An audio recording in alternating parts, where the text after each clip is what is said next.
Buonasera. Allora, siamo all'ultimo appuntamento del ciclo di quest'anno di storia dell'arte veneta, che si è incentrato sull'Ottocento e sul fenomeno dell'Ottocento della dispersione da una parte del patrimonio storico-artistico e dall'altra parte della creazione di nuovi musei, nuove collezioni, una grande circolazione delle arti che prima era meno, diciamo, intensa e che nell'Ottocento invece ha avuto un'evoluzione molto importante. Questa sera a parlare c'è Linda Borean, con la quale io mi congratulo immediatamente, intanto per aver accettato l'invito.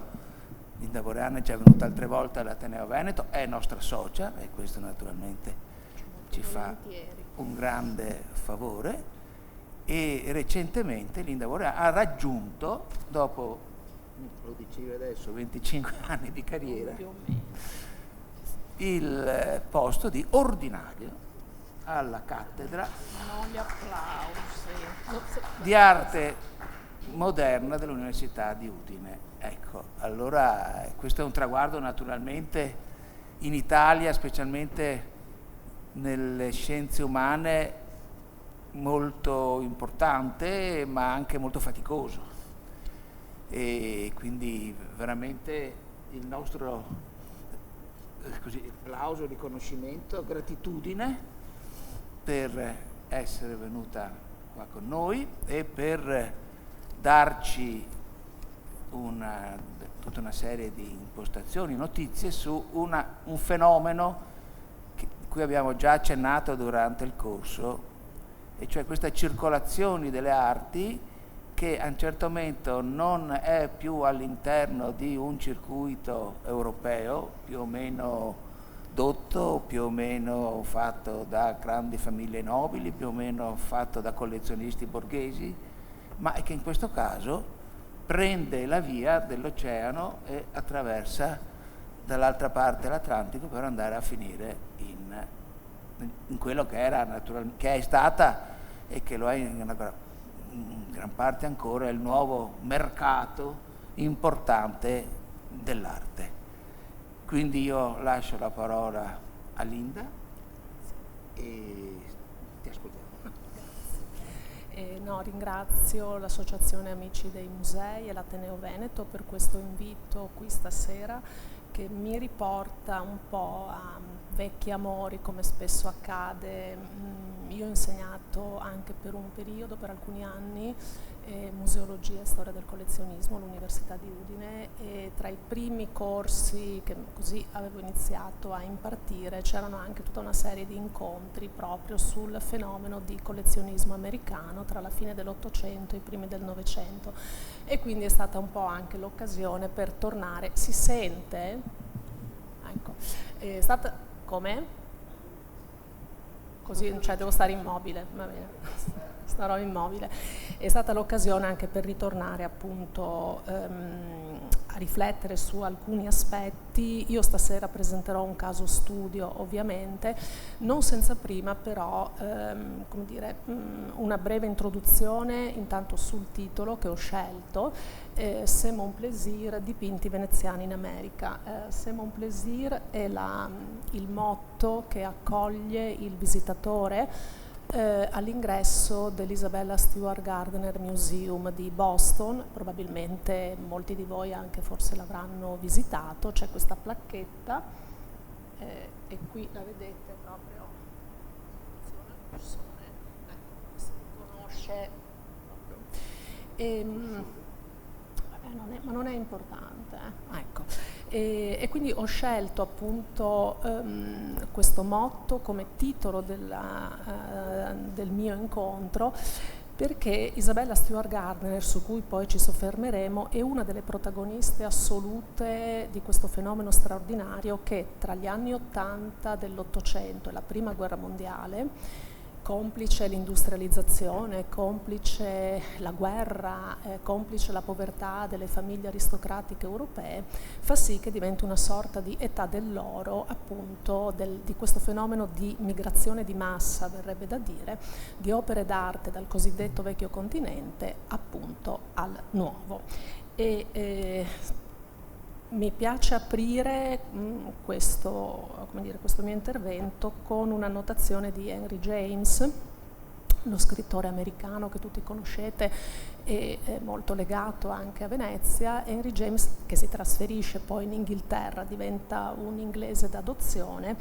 Negli anni 70 si era trasferito appunto in Inghilterra negli anni 70 e scrivendo alla madre, cito, in una lettera appunto della metà degli anni 70, dice che negli Stati Uniti non ci sono no cathedrals, no abbeys, nor little Norman churches, no great university, nor public schools, no Oxford, no Eton, no literature, no novels, no museums, no pictures.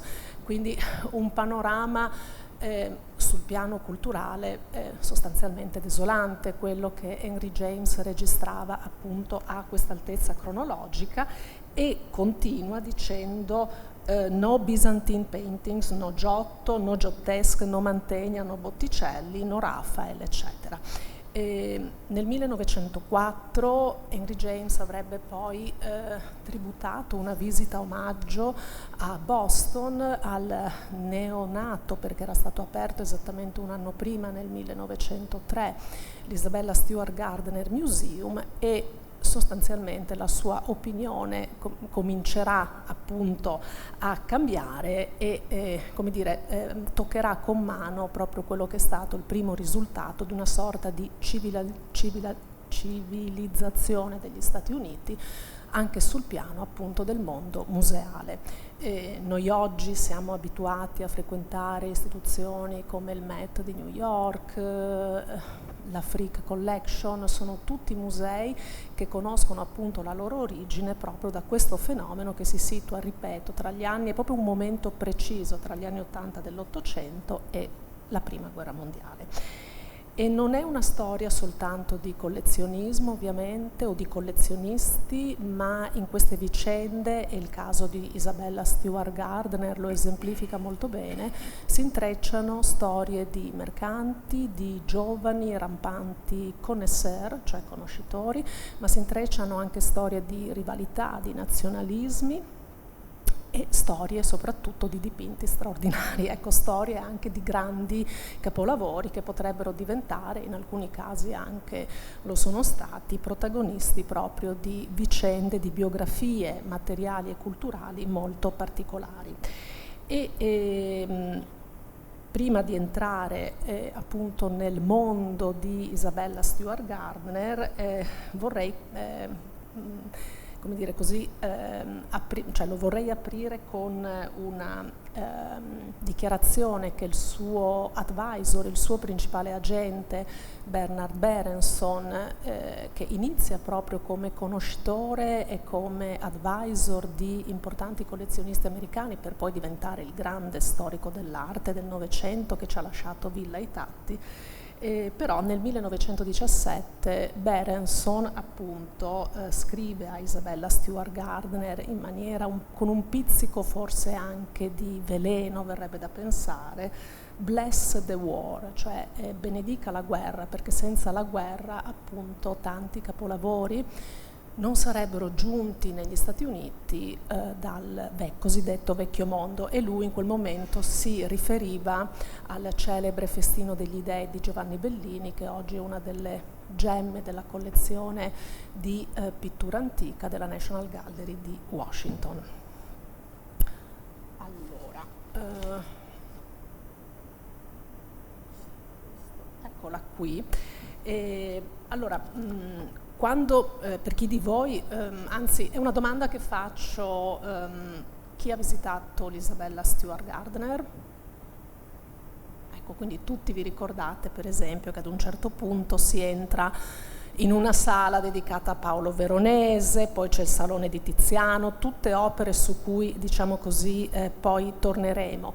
L'impressione generale però è quella di entrare come in una specie attraverso un tappeto volante in un pezzo di Venezia altrove. E Venezia altrove, lo dico perché qui c'è anche la mia maestra, è stato un momento straordinario di studi della Fondazione di Venezia dedicato proprio non solo alla pittura ma anche all'arte veneta dispersa in Europa e negli Stati Uniti. Ecco, quindi vedendo, vado subito così, questo è un ricordo per chi l'ha già visto e invece una prima immagine per coloro che non lo conoscono. Questo è il cortile dell'Isabella Stewart Gardner Museum, dove appunto questo personaggio di cui adesso tracceremo la biografia, ho scelto lei tra i vari collezionisti non per una questione di gender, sia chiaro, assolutamente, ma perché lei davvero voleva rievocare lo spirito di un collezionismo colto, esteta, perché vedremo non aveva grandi disponibilità finanziarie, quindi i suoi acquisti dovevano essere particolarmente oculati, quindi non contava la quantità ma la qualità. Ecco, e Isabella appunto farà costruire l'edificio che vedete qui nella Vittoriana Boston, è un palazzo edificato alla fine dell'Ottocento in una zona molto tranquilla di Fenway Court, e che è una dimora che lei concepisce nei minimi particolari proprio per ospitare appunto quella che era la sua collezione. E all'interno, nel cortile, appunto questa è la particolarità dell'Isabella Stewart Gardner proprio come contenitore. Lei fa trasportare da Venezia capitelli, colonne, pezzi di ornamento architettonico, quindi non è soltanto il contenuto, una parte della collezione di dipinti e di disegni che proviene da questa città, ma è anche proprio il palazzo, e lo vedremo appunto perché lei ha passato parecchio tempo, parecchi periodi qui a Palazzo Barbaro Curtis, dove viene appunto ritratta da Anders Zorn. Qui è lei alla finestra di Palazzo Barbaro, un dipinto del 1894, e quindi l'Isabella Stewart Gardner è un contenitore venezianeggiante, come lo è per chi l'ha visitato il Ringling Museum a Sarasota, costruito dal proprietario di un circo. Quindi ci sono questi fenomeni appunto anche di trasposizione del contenitore in chiave architettonica. Nell'edificio di Fenway Court Isabella si trasferì nel 1901, lei abitava all'ultimo piano di questo palazzo, che quindi è sia casa museo sia museo casa. Apro una breve digressione su questa terminologia perché spesso le due espressioni sono considerate sovrapponibili. In realtà tra gli specialisti del settore esiste una distinzione abbastanza chiara. La casa museo è una casa, cioè un'abitazione che nasce come casa e che poi viene trasformata in museo alla morte dei proprietari. Il museo casa invece ha un po' una storia inversa, o comunque una origine inversa. Ora, lei ha questo cognome Stewart e riteneva di essere, anche questo la dice un po' lunga sulla biografia intellettuale, culturale di questo personaggio. Lei era discendente molto lontana della famiglia reale degli Stewart, di cui aveva utilizzato gli stemmi, cioè lei aveva un emblema, aveva uno stemma, il cardo scozzese, la rosa bianca, e lo pone anche sia all'interno sia all'esterno del museo a Fenway Court. Come si forma Isabella Stewart Gardner? Lei era nata nel 1840 da una ricca famiglia newyorkese che aveva creato le proprie fortune con il commercio di lino e dell'industria mineraria. Era primogenita di 4 figli, ma rimase sostanzialmente sola, cioè morirono tutti, e questo le consentì di diventare l'unica erede del padre. E insieme, tra il 1856 e il 1858, insieme ai genitori, lei compì, io avevo messo un'altra immagine, compì un lungo viaggio in Europa, un viaggio, una sorta di grand tour di educazione visiva soprattutto, e trascorse un periodo a Parigi e poi visitò anche l'Italia, e qui rimase tra virgolette, possiamo usare il termine folgorata, dalla raccolta che un ricco e colto aristocratico milanese, Gian Giacomo Pol di Pezzoli, aveva già formato qui, è l'attuale Museo Pol di Pezzoli che tutti conoscete e che costituisce uno dei primi fenomeni appunto in Italia nel panorama delle case museo. Restò, diciamo così, impressionata dalla casa museo allestita appunto lì a Milano, che avrebbe confidato ad un'amica che se un giorno avesse avuto, e cito, la ricchezza e la libertà appunto di disporne, avrebbe desiderato proprio una dimora come quella, dove ospitare meravigliosi oggetti d'arte per il proprio ed altrui godimento. Ecco, sottolineo questo passo perché Isabella, quando inizia a costruire, a mettere insieme la sua raccolta di oggetti d'arte, perché lei è un po' onnivora, non colleziona soltanto dipinti, lei pensa poi proprio a creare un museo pubblico, quindi l'idea dell'accessibilità, l'idea dell'apertura è un'idea proprio congenita alla formazione di questa raccolta. Ora, durante il viaggio a Parigi, Isabella incontrò quello che poi diventerà suo marito Jack Garner, con cui convolò a nozze a Boston nel 1860. Anche lui molto ricco, naturalmente, ebbero un unico figlio, Jackie, che però morì prematuramente, e proprio questo fatto biografico al di là di determinare una fortissima depressione in Isabella Stewart Gardner, spinse i coniugi a viaggi continui. Viaggi di conoscenze personali, ma di conoscenze di oggetti. Sottolineo questo fatto perché, per esempio, altri collezionisti americani di quella stagione, penso al banchiere Pierpont Morgan, compravano spesso a scatola chiusa, e le opere restavano chiuse nelle casse per anni prima che venissero aperte, quindi c'è un rapporto anche con gli oggetti e con la conoscenza che nel caso di Isabella Stewart Gardner è invece molto vicino, molto prossimo. E quindi insieme al marito ripartì per l'Europa, ma si spinsero fino in Scandinavia, fino in Russia, poi anche in Oriente, quindi quello che Isabella voleva conoscere era il vecchio mondo, ma anche da un punto di vista proprio della sociabilità, da un punto di vista intellettuale, oltre che più genericamente culturale. Come avrete già capito dal ritratto di Zorn, lei si pone nella società vittoriana, densa anche di pruderie, se vogliamo, della Boston della fine dell'Ottocento, come un'anticonformista, anche una provocatrice a volte, ma questo le permise, per esempio, di poter acquistare dipinti che altri non avrebbero mai acquistato. Lo anticipo già ora: il Ratto d'Europa di Tiziano, che è considerato uno probabilmente dei capolavori assoluti della pittura veneziana in America, era stato, tra virgolette, snobbato da altri acquirenti.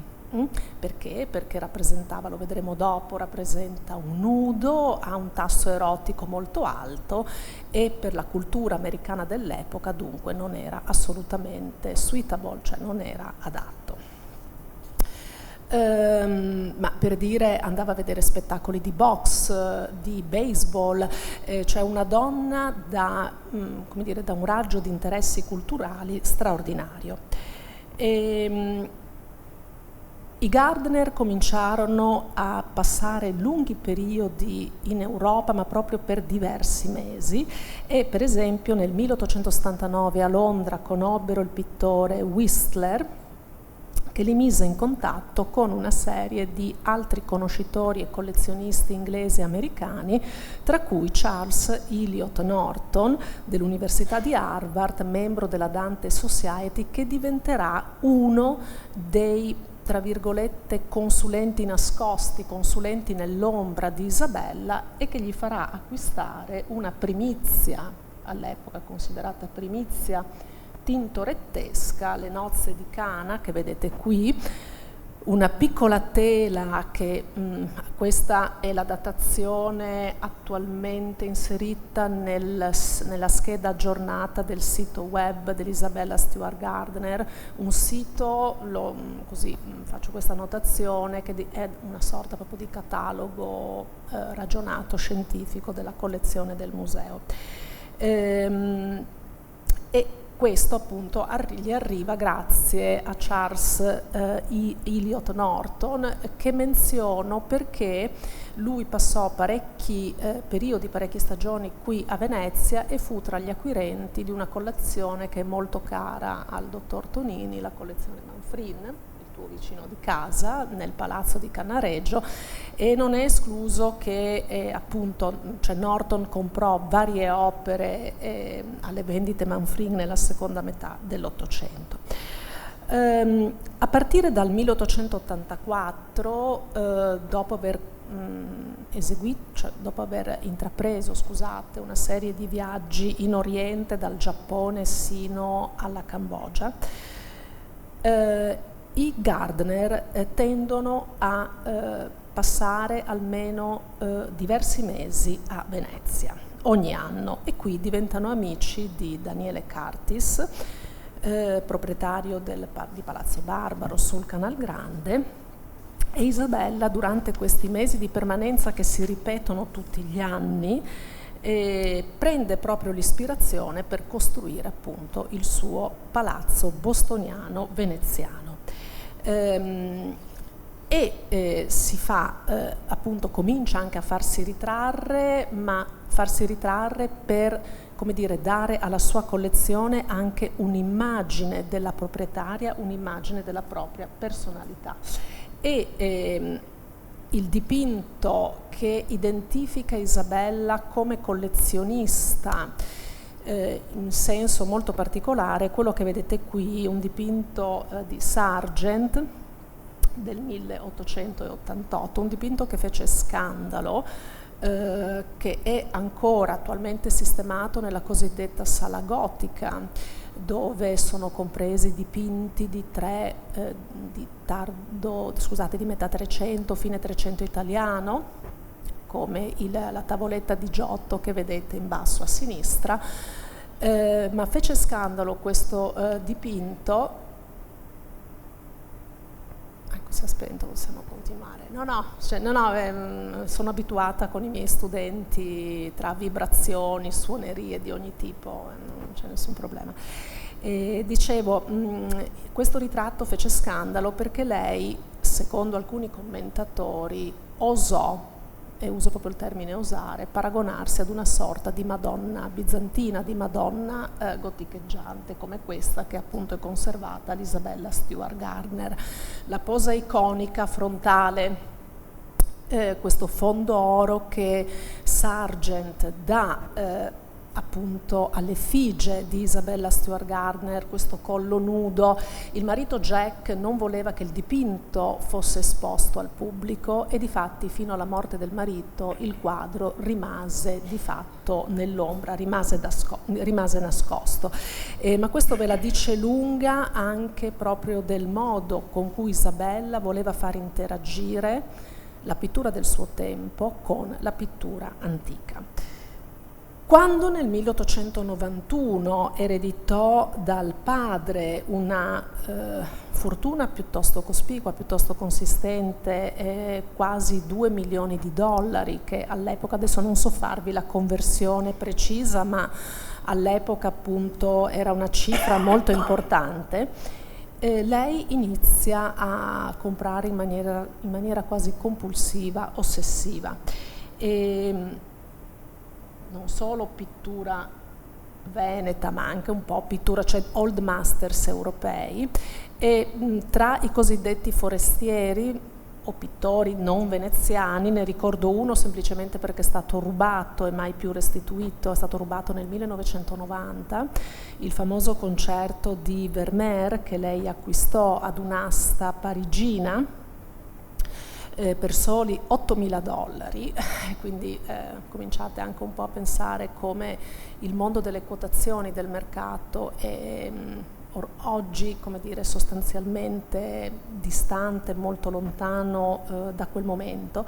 E questo fu il primo Vermeer ad entrare in America, quindi lei voleva essere sempre anche la prima in tutto, e come vedremo, soprattutto per anche gli acquisti di pittura veneziana, per Isabella contava non essere la seconda scelta, non essere il secondo acquirente, ma cioè voleva sempre l'esclusiva in qualche misura.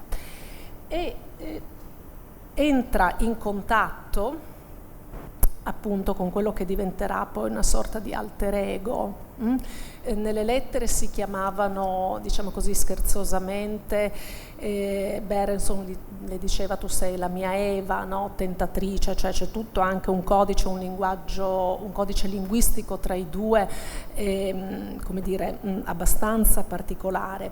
Ebbene, Isabella stringe una sorta di accordo, chiamiamolo così, praticamente esclusivo con Berenson, questo giovane storico dell'arte di origini lituane, emigrato negli Stati Uniti e poi appunto destinato a diventare una delle figure chiave della storia dell'arte del Novecento, soprattutto italiano. I due, come dire, ebbero appunto un rapporto burrascoso sul piano professionale, proprio perché Berenson in realtà non aveva come cliente soltanto Isabella, e in più di qualche occasione, come per esempio anche per l'acquisto dell'Aratto d'Europa, fece doppi e terzi giochi, quindi non fu assolutamente un rapporto limpido. E soprattutto, questo va detto, Berenson guadagnava per ogni acquisto una commissione pari al 15 o al 20% a seconda dell'ammontare delle cifre. Quindi c'è anche questo aspetto da considerare, per cui questo genere di consulenti, che sono ancora a metà strada tra conoscitori e storici dell'arte, hanno anche però, come dire, questo cotè appunto commerciale che forse oggi un po' sfugge, perché pensiamo soltanto alla bellezza delle opere che sono transitate per le loro mani, ma in realtà c'è tutto un sottobosco proprio di negoziazioni, di trattative, su cui a volte appunto vale la pena di soffermarsi. Oltre a Berenson però Isabella aveva anche come consulente quel pittore di origine nordica che la ritrasse a Palazzo Barbaro, Anders Zorn, che fu il tramite tra Isabella e il console svedese a Costantinopoli, che le procurò questo disegno commovente, verrebbe da dire, straordinario, un disegno delicatissimo, raffigurante uno scriba turco, e che attualmente anche qui nel catalogo aggiornato del museo porta una attribuzione a Gentile Bellini, che sappiamo appunto aver visitato Costantinopoli, essere stato inviato in missione diplomatica dal governo veneziano. È un foglio di ridotte dimensioni, è uno dei primi acquisti veneziani di Isabella, ed è davvero intriso di quella sensibilità veneta per la luce, il colorismo, basti guardare la resa del volto, delle mani, e soprattutto questo modellato finissimo del turbante. Appunto Zorn, ecco, come dire, fu lui appunto a procurare questo tramite per Isabella. Zorn, appunto, torno su questo ritratto, appunto a immortalarla alla finestra di Palazzo Barbaro, dopo ore passate insieme in gondola, cullati, come dice lei, dalle onde in laguna, e la ritrae mentre arriva appunto, entra esultante nella stanza del baccone affacciato sul Canal Grande, e Zorn dovette confessare, cito, non tutti i soggetti sono Mrs. Gardner e non tutti gli sfondi sono il Canal Grande. Ora, l'idea di costruire l'edificio di Fenway Cart fu condivisa da Isabella con il marito, anche perché lei doveva sempre negoziare, attenzione, i soldi, cioè aveva una certa autonomia finanziaria, la dotazione, l'eredità del padre, ma al tempo stesso negoziava anche con il marito tutta una serie appunto di spese, di investimenti. Gli anni di maggiore concentrazione di acquisti da parte della coppia si situa tra il 1894 e il 1900, quindi un arco cronologico, un arco temporale molto circoscritto, molto ristretto, ma appunto frenetico. Nel 1896, poi ci torniamo, ma intanto ve la presento qui, erano entrati in possesso appunto del già citato Ratto d'Europa, che qui vedete a destra, e a sinistra lo vedete nella cosiddetta Sala di Tiziano al terzo piano, secondo un display, un allestimento che per disposizioni anche testamentarie di Isabella non viene quasi mai modificato, e questo è uno, aggiungo una breve notazione, un altro aspetto di molte case museo, musei casa. A volte alcune soluzioni espositive sono di fatto blindate da chi le ha progettate, da chi le ha volute, da chi le ha pensate, e non consentono ovviamente quindi rotazioni. Aggiungo un altro fatto, 2020, molto probabilmente, anzi sicuramente, il Ratto d'Europa tornerà brevemente in Europa per una mostra che viene dedicata alle poesie di Tiziano, questo ciclo di dipinti di soggetto mitologico di cui il ratto fa parte, e che erano appunto stati destinati dal pittore veneziano a Filippo II di Spagna. Grazie ad una collaborazione rara tra musei, tra cui appunto l'Isabella Stewart Gardner, Madrid, la National Gallery di Londra, sarà possibile appunto rivederle insieme, forse per la prima e ultima volta, cioè ecco, quindi sarà un'occasione straordinaria, ma mi piace annunciarla, probabilmente lo sapete già dell'imminenza di questa mostra, ma perché appunto il Ratto d'Europa tornerà appunto brevemente nel vecchio continente. Ecco. Nella stessa sala è anche esposto un ritratto di Filippo IV di Velázquez.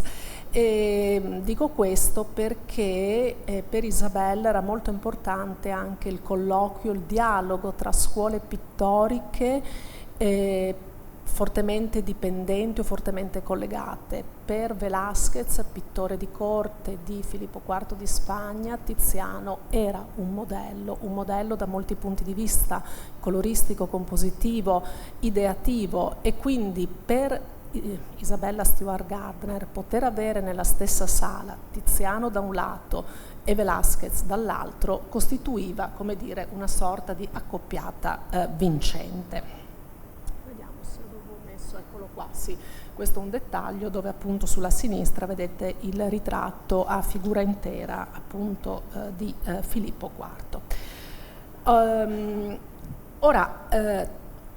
Non c'era soltanto, attenzione, la pittura del Cinquecento o una certa pittura della modernità ad attirare i gusti di Isabella, che tende ad arretrare anche verso la pittura del Quattrocento, verso quelli che noi oggi definiamo pittori primitivi, e attraverso Berenson acquistò questo piccolo autentico capolavoro, questo San Giorgio che uccide il drago, scusate, di Carlo Crivelli, proveniente da un polittico smembrato della chiesa di Porto San Giorgio vicino a Fermo nelle Marche. Mentre completavano gli acquisti di dipinti, a partire dal 1897 i Gardner cominciano, come accennavo prima, anche a comprare elementi decorativi da destinare appunto all'edificio che era in corso di progettazione e che stava per essere costruito. tutto il progetto subì un'accelerazione straordinaria nel 1898, quando Jack Gardner all'improvviso morì. Lei si ritrovò vedova, ma la scomparsa prematura del marito la spinse a portare a compimento nel più breve tempo possibile quel progetto che era di fatto il frutto della loro vita, dei loro viaggi e appunto delle loro condivisioni culturali. Comprò subito appunto il terreno, rifiutò l'acciaio, e anche questo è un dato interessante, come materiale per la costruzione, l'acciaio che era la materia prima su cui aveva fondato le ricchezze il suo rivale Henry Clay Frick. Lei si rifiuta appunto di utilizzare materiali moderni, ma voleva che il suo museo fosse costruito secondo i principi dell'architettura rinascimentale e appunto vi fece sistemare fontane, lasciò il cortile aperto, l'abbiamo visto prima, con la luce naturale, e mise a guardia di questo luogo dei leoni chiaramente marciani, ma comprati marciani perché simbolo di Venezia, ma comprati a Firenze, attenzione, e pose, questo è ancora un dettaglio del cortile, questa a destra è la pianta dei 3 piani, e a guardia, diciamo, ma come una sorta di ex voto, verrebbe da dire, ai lati della scala che conduce all'accesso del piano nobile, sistemò la Madonna della Carità dello scultore padovano Giovanni Maria Mosca, che reca anche lo stemma di Paolo da Monte, l'intagliatore di cristallo, al quale l'opera era dedicata in ricordo di una sua donazione alla scuola stessa. E se prestiamo fede al materiale archivistico che Isabella Stewart Gardner ci ha lasciato in merito ai suoi acquisti, quando lei comprò questo rilievo a Venezia, si trovava su una parete dell'abbazia di Santa Maria della Misericordia. Posso continuare? Sì. Di Santa Maria della Misericordia, dove oggi sono ospitati i laboratori di restauro delle gallerie dell'Accademia di Venezia. Isabella aprì il museo al pubblico il 1° gennaio del 1903 con un concerto privato di musica classica. Prima aveva fatto una prova, appunto, come dire così, corale, e gli invitati restarono davvero senza parole, estasiati soprattutto di fronte a quella che viene definita perfezione estetica, cioè il museo è proprio, come dire, il corrispettivo di Isabella. E all'entrata appunto fece collocare il rilievo con cui abbiamo aperto questa conversazione, e Isabella, appunto, destinando il museo alla sua città, in qualche modo al pubblico della sua città, dimostrò un atteggiamento filantropico come quello di Frick o di Morgan o di Henry Huntington. Ora, entrando più nel merito adesso specifico di singoli dipinti o di singoli oggetti, quantitativamente parlando, la raccolta di Isabella si compone di più di 2500 pezzi che comprendono sia dipinti di pittura veneta, scultura veneta, ma anche ovviamente pezzi di arte italiana. Penso all'unico Piero della Francesca, l'unico pezzo di affresco di Piero della Francesca in America. E passeggiando per le sale appunto di questo museo sembra davvero di entrare in un palazzo che è il frutto, in tutti gli accostamenti, di idee ben precise. Per esempio, tutti appunto pensiamo a Isabella come una collezionista ossessiva di pittura veneziana di 4 e 500, in realtà però acquista anche questo straordinario dipinto, un bozzetto attribuito a Giovanni Domenico Tiepolo, il figlio di Giambattista, e che raffigura le nozze di Federico Barbarossa. Perché mostro questo? Perché appunto l'idea un po' cristallizzata che i grandi collezionisti americani di questa fase storica che abbiamo preso in considerazione si interessassero soltanto della cosiddetta età dell'oro della pittura veneta, cioè il Cinquecento, è un po' da sfatare, ecco, un po' da sfatare, perché in realtà appunto sia Isabella ma anche gli altri dimostrano, lei in particolare, una curiosità straordinaria.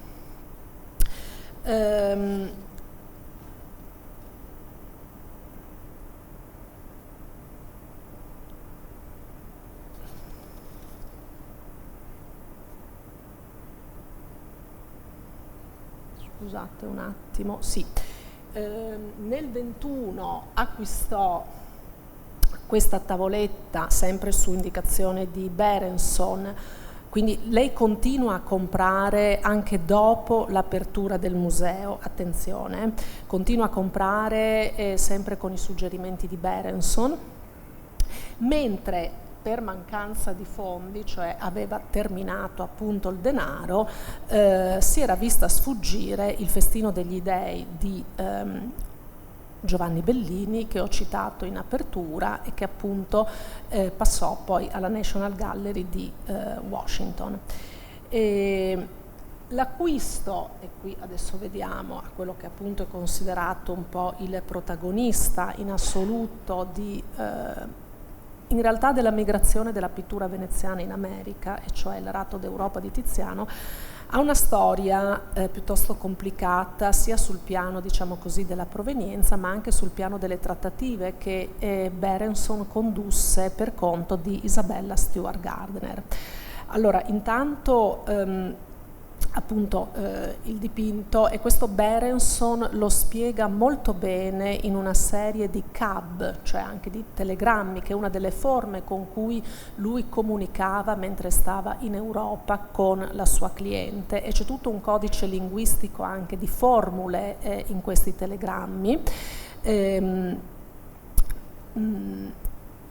Appunto Berenson insiste moltissimo sulla provenienza del dipinto del Ratto d'Europa. Premessa, Isabella Stewart Gardner nel 1896 aveva già accordato al suo consulente la cifra richiesta per entrare in possesso di un dipinto di scuola inglese, il cosiddetto Blue Boy, eccolo qua, di Thomas Gainsborough, uno dei capolavori non solo della scuola britannica, della ritrattistica britannica della seconda metà del Settecento, ma è uno davvero dei pezzi chiave della raccolta dell'Huntington Library and Museum a San Marino, vicino Los Angeles. Isabella accorda alla, diciamo così, accetta la proposta di Berenson di comprare questo ritratto. Lei non era particolarmente convinta e difatti nella collezione Gardner, nell'Isabella Stewart Gardner, c'è solo un quadro di scuola inglese, quindi accetta un po' obtorto collo. Però in quel momento sul mercato europeo questo era quello che Berenson avrebbe definito un dipinto da gran Q, cioè da grande corpo. Nel frattempo si era manifestata la possibilità di avere il Ratto d'Europa nel mercato. In realtà sia Berenson sia Colnaghi, che è la casa d'aste londinese a cui Berenson si appoggiava, non avevano la certezza che il Ratto d'Europa fosse in vendita, anzi non lo era. Il discendente di Lord Cobham, che è stato il proprietario ottocentesco di inizio Ottocento del Ratto d'Europa, perché quando il Ratto d'Europa esce dalle collezioni madrilene, finisce nella raccolta di Luigi Filippo Egalité, duca d'Orléans, che per finanziare la rivoluzione francese mette all'asta la sua collezione di dipinti nel 1799, tra cui appunto il Ratto d'Europa, che viene comprato da una specie di consorzio di 3 aristocratici inglesi e finisce a ornare la dimora di Cobham Hall di Lord Darnley, dove rimane appunto fino alla fine dell'Ottocento. Ma non era in vendita. Come ragionavano Berenson, Colnaghi e gli altri esponenti di questo gruppo di conoscitori mercanti? Individuavano dei dipinti che potenzialmente potevano essere acquistati dai loro collezionisti, anche se non erano in vendita. A quel punto facevano fare un'offerta dal collezionista al proprietario. Se l'offerta era sufficientemente adeguata, cospicua, ecco che allora il dipinto passava nel mercato. E il Ratto d'Europa, che è stato peraltro al centro di contributi scientifici piuttosto recenti, proprio in merito al suo trasferimento negli Stati Uniti, che è diventato, come potete immaginare, l'emblema delle razzie di pittura europea da parte dei collezionisti americani, e del resto il titolo del dipinto si presta a questo transfer, Rape of Europe, cioè proprio sì, il rapimento appunto dell'Europa intesa come continente. E Susanna Avery Quash e Jeremy Howard, appunto non più di 4-5 anni fa, hanno proprio rimesso mano a tutta la vicenda documentaria ma anche culturale che ha portato alla fuoriuscita di questo dipinto dal territorio inglese, perché appunto conservato a Cobham Hall. Colnaghi propone al discendente di Lord Darnley di vendere il dipinto in America per 20.000 sterline. Questo era il prezzo richiesto appunto a Isabella Stewart Gardner, e la trattativa si chiuse. Se non che però, prima di formulare la proposta a Isabella Stewart, Berenson si era rivolto ad un'altra collezionista americana, proprio perché Isabella aveva già dato l'accordo, scusate, per il Blue Boy, e non era pensabile che nello stesso momento lei potesse disporre della liquidità finanziaria, liquidità monetaria per acquistare entrambi i dipinti.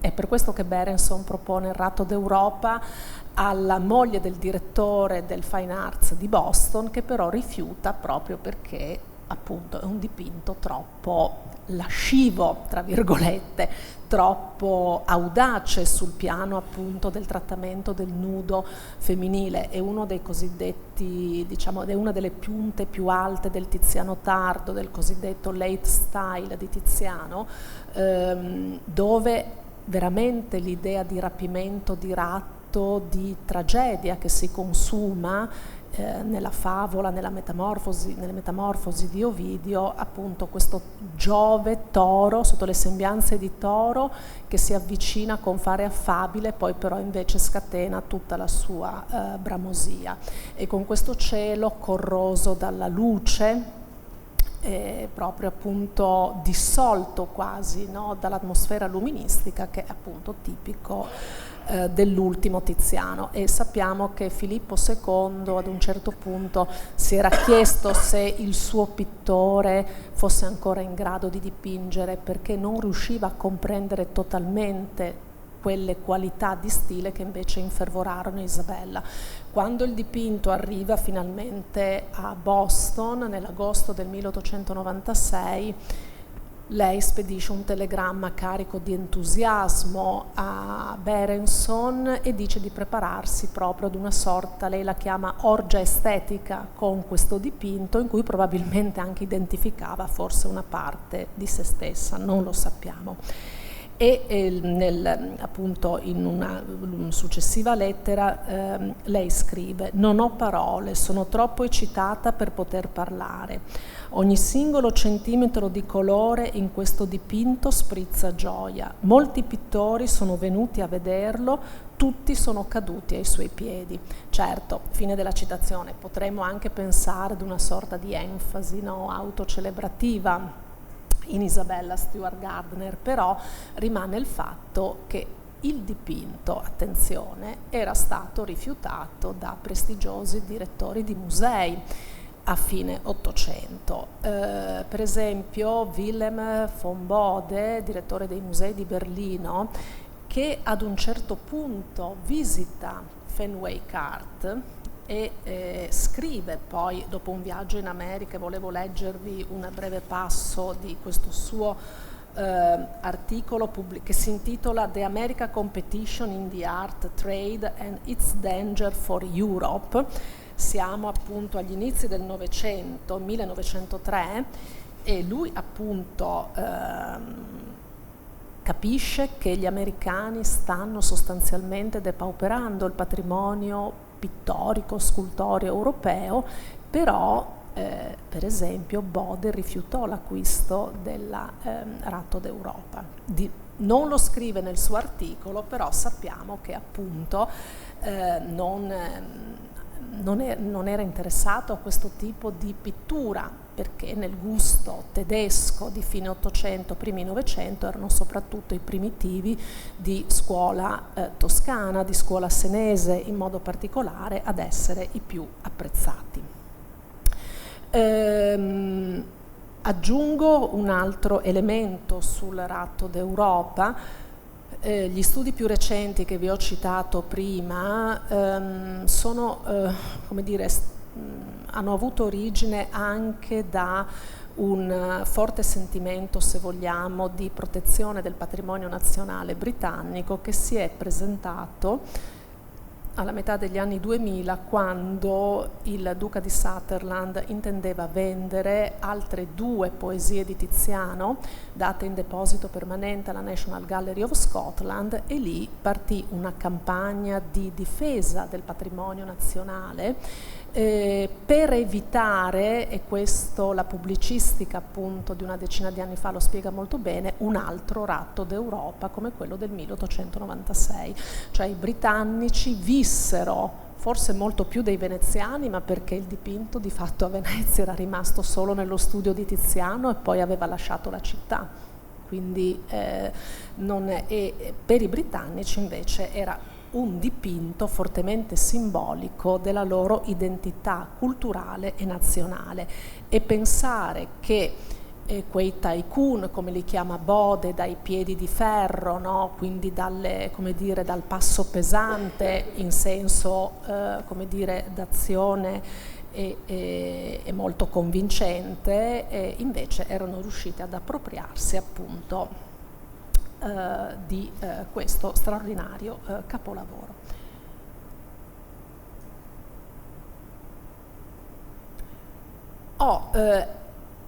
Per chi oggi visita il museo, all'interno del Salone di Tiziano, che costituisce un po', se vogliamo, il fulcro dell'intero percorso espositivo, si trovano però anche altri dipinti di scuola veneta, come per esempio, non so se riuscite a vedere, non so se avevo messo, no, scusate, La disputa di Gesù al Tempio di Paris Bordon, e poi questo straordinario piccolo Cristo portacroce che lei compra come Giorgione e oggi reca, come dire, è stato spostato alla bottega di Giovanni Bellini. Su queste attribuzioni naturalmente io sospendo il giudizio, perché si tratta naturalmente di pareri sempre molto delicati, ma quello che mi interessa farvi notare qui è che la sistemazione di questo piccolo dipinto di natura devozionale appoggiato sopra questo tavolino con un vaso di fiori perennemente freschi, perennemente cambiati, è un tipo di sistemazione voluto proprio da Isabella. E il dipinto, questo piccolo dipinto, apparteneva ad una collezione vicentina, la collezione del conte Zileri dal Verme, che fu convinto da Berenson a sbarazzarsi di questo quadro, lasciandogli in cambio una copia che ancora oggi è possibile vedere.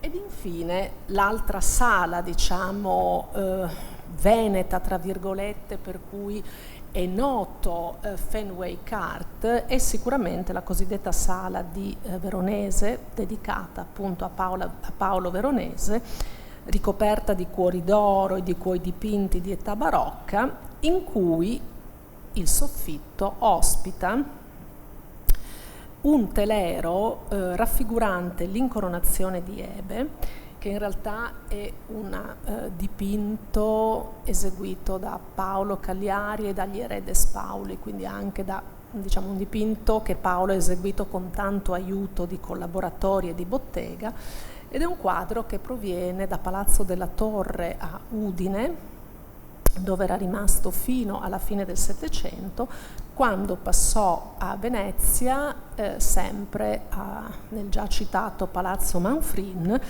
che lasciò nel 1899 per prendere la via di Boston.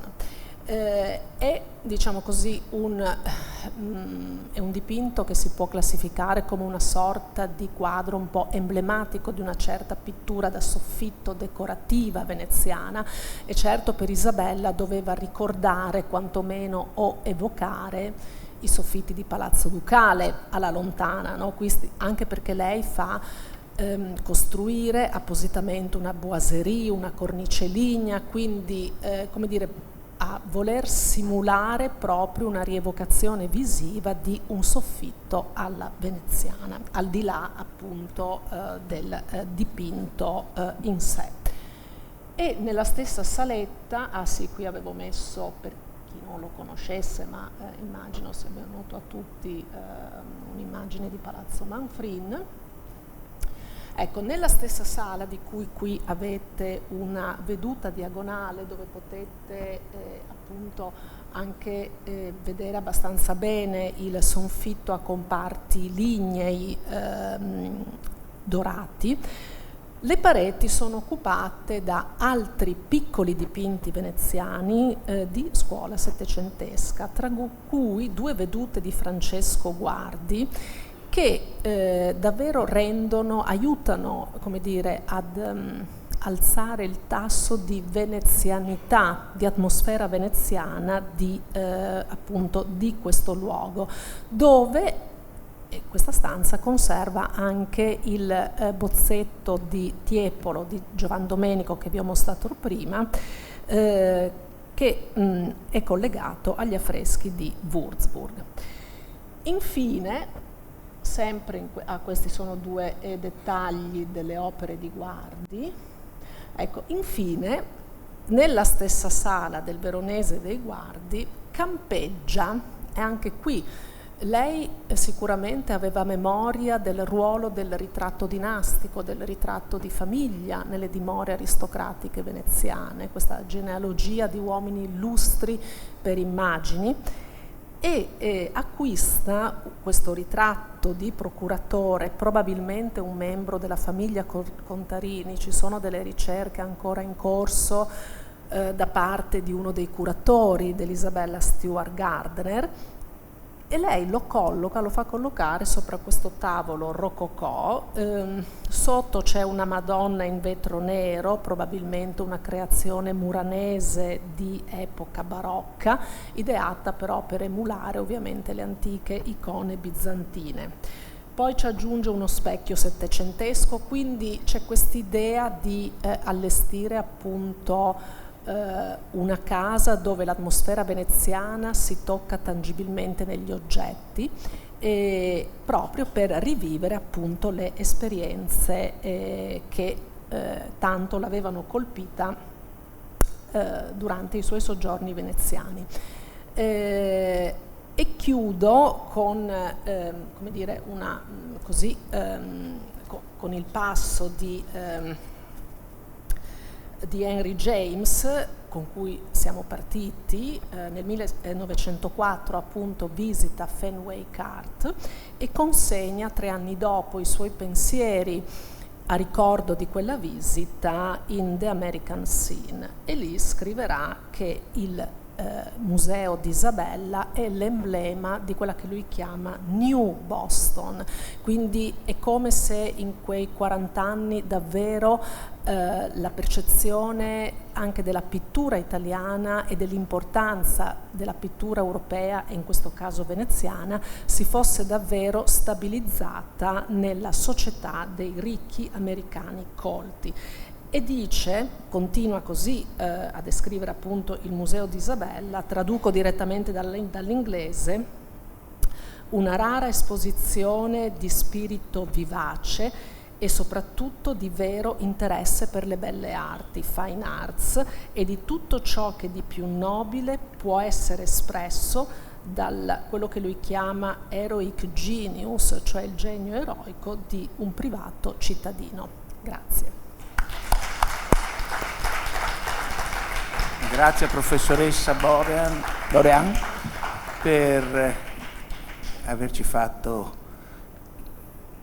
esserci illustrato questo personaggio, a cui tra l'altro è stato dedicato anche una mostra recentemente a Venezia, da Rossella Mamoli Zorzi, certo. Ma questo aspetto del collezionismo è stato veramente molto importante e questo collezionismo si va ad aggiungere appunto agli altri personaggi che in questo ciclo di conferenze sono stati trattati dai diversi conferenzieri. Io vorrei fare a questo punto però una domanda molto particolare, un po' tecnica, che mi interessa particolarmente. Vediamo perché se so rispondere. Se no ci... Allora, 1294 è il tempo e l'anno della asta Gattenburg-Morosini. Delle cose di Morosini ci sono al museo. Ci sono relazioni con Curtis, con Berenson, c'è qualche cosa che diciamo lega l'asta all'attuale museo? Probabilmente lei ha comprato dei pezzi, ha avuto possibilità di comprare delle cose, questo non si esclude ovviamente. Sì. Scusate, cioè, se ho ben inteso la domanda, no? Tu vuoi sapere se dall'asta Gattenburg-Morosini Isabella Stewart tramite Berenson acquista dei pezzi, compra. Sì, molto probabilmente sì, cioè non è escluso. Ecco, basta controllare nelle provenienze, il catalogo del Gardner Museum è molto ben fatto, molto preciso, quindi sì, questo... Perché mi pare proprio che ci siano degli arredi. Sì, cioè questo si verifica senza problemi, sì. Tieni conto che poi a volte i pedigree, diciamo, di provenienza venivano alterati o nascosti per calmierare i prezzi o viceversa per aumentarli, ecco, quindi sì. Beh, astuzie che si sono sempre usate in tutti questi. Sicuramente. Bene. Se c'è qualcun altro che vuole fare qualche domanda, prego.